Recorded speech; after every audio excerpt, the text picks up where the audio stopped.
नमस्कार दोस्तों, मैं देवलाल चौधरी डायनेमिक एजुकेशन जोधपुर में आपका हार्दिक स्वागत है। आज हम बात करने वाले हैं हाइपरबोला के पार्ट 3 की। ठीक है, इसमें लगभग 60 के आसपास एमसीक्यू हैं, कंप्लीटली किसी न किसी एग्जाम में आए हुए हैं और ये इंपॉर्टेंट भी है क्योंकि आरपीएससी लगभग इन्हीं में से उठाती है। और आज ये 2D का लास्ट टॉपिक है। इसके बाद में कल ही हम एमसीक्यू लेके आएंगे और मल्टीपल व्यू से देखेंगे उनको।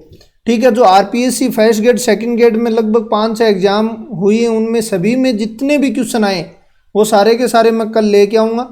आप ज़रूर सभी उन वीडियो से जुड़िए और मल्टीपल व्यू में देखेंगे वो क्वेश्चन। एक एमसीक्यू पढ़ लिया, उसके सारे एक क्वेश्चन पढ़ लिया, उसके सारे एमसीक्यू किस तरीके से एडजस्ट किए हैं इसने, किस तरीके से और भी क्वेश्चन पूछ सकता है इसी क्वेश्चन के आसपास से।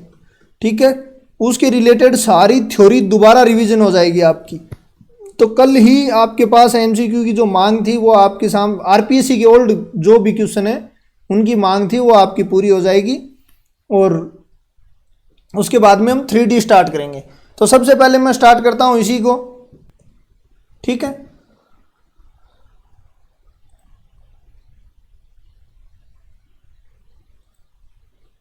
तो फर्स्ट क्वेश्चन लेते हैं हम।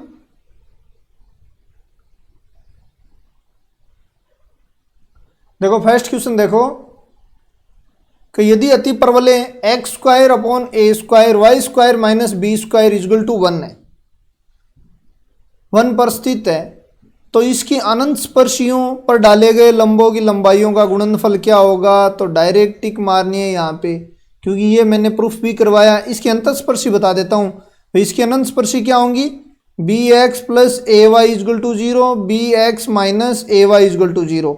ठीक है, अब देखो लंब डालना है। मान लो एक अति परवलय पर कोई पॉइंट है 0 भी, ये शीर्षी है, वैसे संयुग्मी वाला के देखें तो ये क्या है, इस पे लंब डालोगे a0 से तो आपके सामने प्राप्त होगा P1। इस पे डालो लंब तो आपके A B upon root B square plus A square, और P2 डालो minus A B upon root A square plus B square. कल मैंने पूरा प्रूफ करके बताया हुआ है।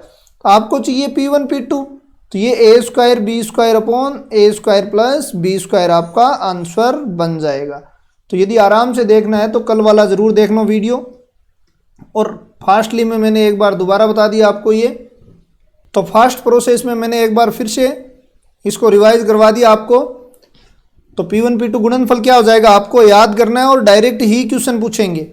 ठीक है, तो नेक्स्ट अब देखो यदि किसी अति परवलय की उत्केंद्रता E है हो तो उसके संयुग्मी अति परवलय की उत्केंद्रता क्या होगी। कल हमने क्या पढ़ा था, प्रूफ भी किया था, 1 upon E dash square is equal to 1, 1 upon E square और ई डैश। ई तो क्या है, अति परवलय की उत्केंद्रता है। ठीक है, और ई डैश क्या है, संयुग्मी अति परवलय की उत्केंद्रता है। तो ये हमने कल प्रूव किया है। आपको चाहिए ई डैश की वैल्यू क्या होगी, तो देखो अब यहां से, तो 1 upon E dash square is equal to हो गया 1 माइनस ई स्क्वायर। इसको क्या लिख सकते हैं, E square minus 1 upon E square. ठीक है, अब ई डैश निकालो, ई डैश निकालोगे तो आपके सामने क्या आ जाएगा, ई upon root E square minus 1। अब इसको तो मैंने प्रूफ करके बताया है, हालांकि आपको क्या करना है, इसको याद करना है। आपको क्या करना है, इसको याद कर लेना, यह आपका बन जाएगा आंसर। ठीक है, तो ई डैश बराबर क्या हो जाएगा, ई अपॉन ई स्क्वायर माइनस 1। कैसा भी समझ में आ रहा है जरूर बताइए, चैनल को शेयर कीजिए ज़्यादा से ज़्यादा, और कल वाली सीरीज से जरूर जुड़िए ताकि आपको पता चलेगा कि 2D इतनी बड़ी पढ़ी है हमने तो उसमें से कैसे क्वेश्चन आते हैं और कितने क्वेश्चन आते हैं, और ज़्यादातर चांस तो वही रहते हैं कि रिपीट हो जाएंगे। ठीक है, देखो संयुग्मी उत्केंद्र, देखो एक अति परवलय दे दिया, संयुग्मी अति परवलय की उत्केंद्रता क्या होगी, ये कोई अति परवलय है, इसके संयुग्मी अति परवलय की उत्केंद्रता चाहिए। अपने पास ई डैश बराबर क्या होता है भाई, ई upon root E square minus 1। याद है तो ठीक है, नहीं 1 अपॉन ई वाला याद रख लेना।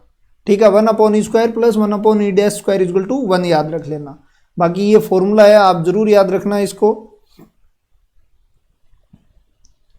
ठीक है, अब देखो आगे परवलय बनाओ, अति परवलय बनाओ इसको, X square upon 1 minus Y square upon 1/3। ठीक है, अब देखो इसकी उत्केंद्रता निकालो पहले तो इसकी उत्केंद्रता क्या हो जाएगी, √1 plus B square upon A square. तो ये तो बी स्क्वायर की वैल्यू है और ये ए स्क्वायर की वैल्यू है। ठीक है, तो आपके पास आ जाएगा 2। ठीक है, क्योंकि 3 ऊपर चला जाएगा, 1 + 3 = 2। कई एमसीक्यू कर लिए हैं तो अब थोड़ा डायरेक्ट चलेंगे। अब देखो ई डैश निकालो आप, ई डैश निकालोगे तो क्या बन जाएगा, तो ई डैश निकालो, ई डैश बराबर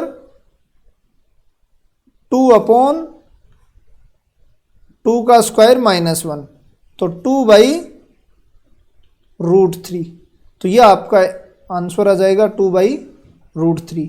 इसी तरीके से नॉर्मल है और डायरेक्ट ही ये क्वेश्चन पूछते हैं। ये तो फॉर्मूला डायरेक्ट पूछ लेते हैं कई बार, ये फॉर्मूला भी इंपॉर्टेंट है, ये फॉर्मूला भी डायरेक्ट पूछते हैं। और आरबीएससी में ये क्वेश्चन दिया हुआ, जो ओल्ड बुक है ना उसमें आरबीएससी का ये क्वेश्चन भी है, आरबीएससी बुक का, ओल्ड बुक का क्वेश्चन है। तो अब आपको ओल्ड बुक में क्वेश्चन में प्रॉब्लम आए तो यहां से देख लेना, ये पूरा मैंने कल प्रूफ करके भी बता दिया था इसको।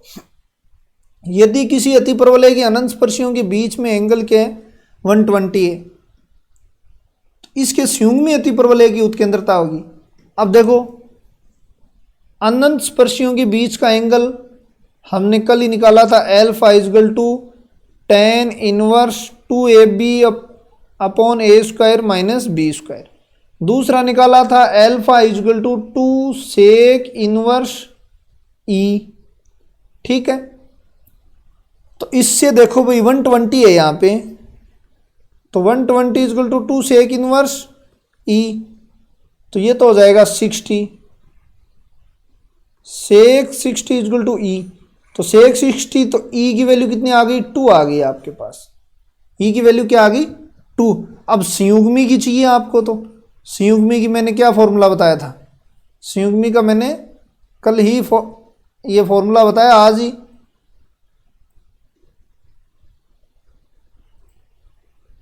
संयुग्मी का क्या फॉर्मूला बन जाएगा आपका, देखो लिख ही देता हूं मैं, ई डैश बराबर ई अपॉन √e² -1। ठीक है, अब निकालो 2/√3 आ जाएगा यही। ठीक है, कोई प्रॉब्लम नहीं है। तो नेक्स्ट देखो, इंपॉर्टेंट क्वेश्चन है भाई, ये आगे पूछे जाने वाला और इंपॉर्टेंट क्वेश्चन यही है। सरलरेखा LX + My + n अति परवलय को स्पर्श करती है। यदि ये रेखा अति परवलय को स्पर्श करेगी तो स्पर्श प्रतिबंध को पालन करेगी। हमने परवलय में भी पढ़ा है, हमने वर्त में भी पढ़ा है, हमने दीर्घवर्त में भी पढ़ा है। तो इसका स्पर्श प्रतिबंध क्या होगा, इसका स्पर्श प्रतिबंध हो जाएगा आपका प्रतिबंध c² = a² m² - b²। यदि यहाँ पे दीर्घवर्त होता तो प्लस हो जाता, ठीक है, लेकिन यहाँ पे अति परवलय है तो ये क्या हो गया, -b²। अब देखो y = इसको करो एडजस्ट, तो y = -l/m(x) -n/m। तो c की वैल्यू आपके पास -n/m आ गई, एंड जो प्रवणता m है वो आ गई -l/m। वो इसमें पुट कर दो आप, तो वो इसमें पुट करोगे तो आपका क्या बन जाएगा आंसर, देखो c² की जगह तो मैं क्या कर दूं, n² m² = a², l² m² - b²। m LCM लो और आगे भेज दो, पूरा जो कट रहा है उसको काट दो। n² = a² l² - b² m²। तो ये आपका आंसर हो गया 1 नंबर। ठीक है, ये आंसर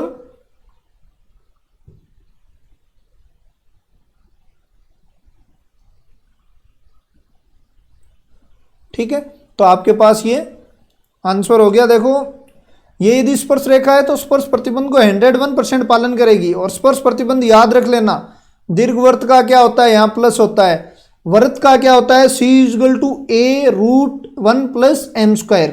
ठीक है, और परवलय का क्या होता है, a/m माइनस am²। तो ये सारी चीज़ें आपको एकदम क्लियर होनी चाहिए, तभी मज़ा आएगा क्वेश्चन करने में।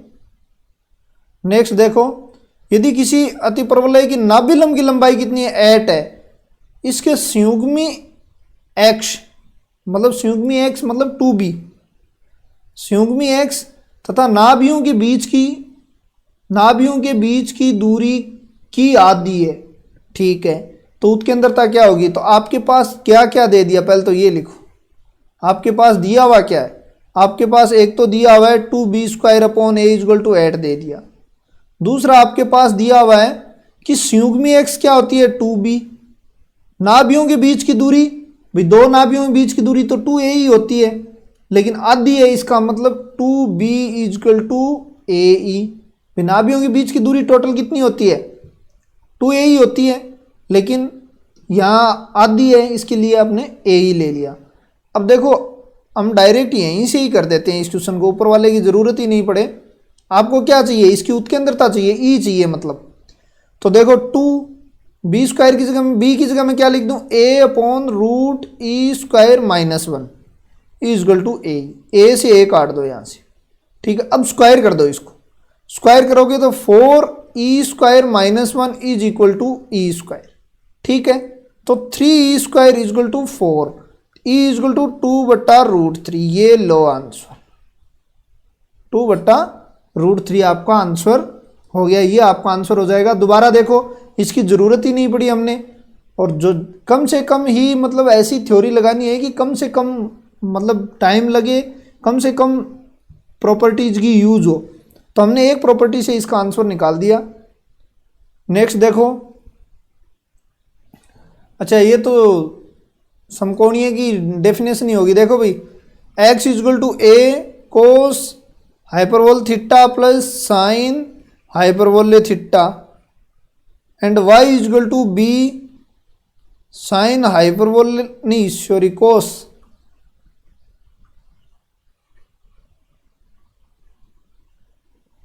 b cos hyperbolic theta minus sine hyperbolic theta. इनको देखो x/a एंड y/b करके मल्टीपल करोगे तो आगे 1 आ जाएगा आपका, ठीक है। आगे क्या आ जाएगा, क्योंकि cos hyperbolic square minus sine hyperbolic square क्या हो जाता है, 1 हो जाता है। तो ये अतिपरवलय तो हो गया, लेकिन आप इसको समकोणीय अतिपरवलय भी कह सकते हो। अब देखो नेक्स्ट क्वेश्चन है, अतिपरवलय दे दिया आपको, y = x के समांतर स्पर्श रेखा चाहिए। तो पहले तो ऑप्शन देख लेते हैं, जो कट रहा है उसको काट देते हैं। इसके समांतर है, इसका मतलब आपको पता चल गया कि यही कंडीशन होनी चाहिए। तो इसमें तो ये कंडीशन है नहीं, y = आगे ले जाओगे x को तो -x हो जाएगा, तो ये ऑप्शन कट गया। बाकी सब ठीक है, कोई ऑप्शन कटेगा नहीं। तो देखो अब स्पर्श रेखा क्या होती है, स्पर्श रेखा y = mx ± a² m² minus का b², ये इसका स्पर्श प्रतिबंध या स्पर्श रेखा का समीकरण है। स्पर्श प्रतिबंध तो इतना ही है, स्पर्श प्रतिबंध तो इतना ही है, स्पर्श रेखा फुली इक्वेशन है आपके पास। अब y = x के समांतर चाहिए आपको, समांतर चाहिए, m = 1 होगा उसी का जो आएगी, तो m की वैल्यू आ गई आपके पास, a एंड b की वैल्यू यहाँ से बनाओ, तो x² - y² 2 = 1, ठीक है। तो y = m की वैल्यू 1 रख दो एंड प्लस माइनस a की वैल्यू 3 × 1, ठीक है, -2, ठीक है, ये b² हो गया। तो y = x ± 1 हो गया। तो आपको क्या चाहिए, x - y + 1 = 0, x - y - 1 = 0, ये दो स्पर्श रेखाएं हैं, तो आपका आंसर ये रहा, ठीक है।